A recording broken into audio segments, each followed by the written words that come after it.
Hi everyone, and welcome to another manga recommendations video. This is for the shoujo title, Natsume's Book of Friends. It's written by Yuki Midorikawa and has been running since 2005. There's currently 18 volumes in both Japan and English-speaking territories, and is currently being released by Viz under their Shoujo Beat line. Now, although this is a shoujo, there's absolutely no romance in this whatsoever. It's a drama series, a coming-of-age series, with a supernatural twist on it. So, it's the story of Natsume Takashi, our main character, who was orphaned at a very young age, and has been kind of living between various relatives his entire life.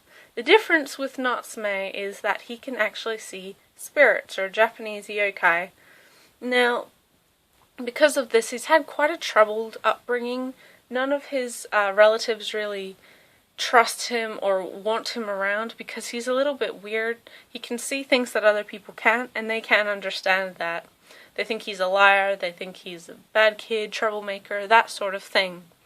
In more recent years, he's begun to live with other relatives who live out in the countryside, and that gives him the opportunity to not only meet people who aren't as judgmental, and also a lot of yokai, because his experiences with spirits up until this point have been quite bad.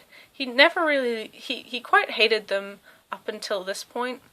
But now that he's in the countryside, he's actually living in his grandmother's hometown, and she's the one that he's inherited this trait from. In her things that she left after she died, there's a book full of scribbles and sorts of things, which turns out to be the Book of Friends, as in the title. And what that is, it's a book of yokai names that actually have quite a lot of power, because you own a yokai once you have its name. And he, now with his bodyguard, Nyanko-sensei, who is a spirit who kind of wants this Book of Friends, he's been returning names bit by bit every time he meets a yokai, and trying to kind of fix what his grandmother's done, but also trying to learn why she did this, why it's called the Book of Friends, why, what kind of person she was. Even though it's quite a soft and unassuming series, there's a lot of emotion in this. Every chapter is quite bittersweet, but you're always left happy. It's a story that can be read by anyone from 5 years old to 95.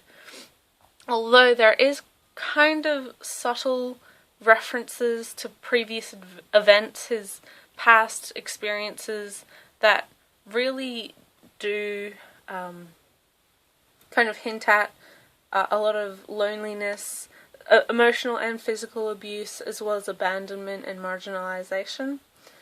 So his life hasn't been a very happy one up until now, and the story really focuses on the relationships Natsume can make with both the yokai of this town and understanding their side of the story, as well as making friends, forming relationships with humans, which he never had the opportunity. He never had a stable family situation, and he was never at a school long enough to really have friends.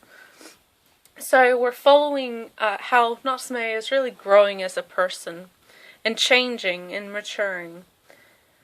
This series was the result of Midorikawa's editor wanting her to change one of her previous stories to be more romance focused, and she did that, but after that she thought, I don't want to do that again. I want something that's just purely focused on a character and friendship and those sorts of things without having to rely on romance.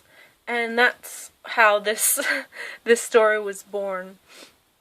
The front cover of the first volume is like so. We've got volume 2, volume 3, volume 4, move this back a little bit, volume 5, and volume 6. And then we've got volume 7, volume 8, volume 9, volume 10, volume 11, and volume 12. And then finally, volume 13, volume 14, volume 15, volume 16, volume 17, and volume 18, the most recent volume. Now, Midorikawa's art is not spectacular. It's quite a typical shoujo style, insofar that it's very light and airy, not too much use of very dark blacks, anything like that. The eyes aren't, super shoujo style or anything like that, but you can really tell it is in a shoujo magazine. Despite that, though, the human characters are all quite similar, very plain. There's almost an issue with mixing up character faces, but it's not too bad. If you're used to it, then you know who you're looking at. But in saying that, the various yokai are all extremely different. They have a lot of character variation. They'll have a very interesting personality. So you can really see kind of the difference between humans and yokai. And they never really interact with each other, but they do live codependently. Inside you can see it's quite a simple art style, but I think it gets the message and the sort of mood that Natsume does so well.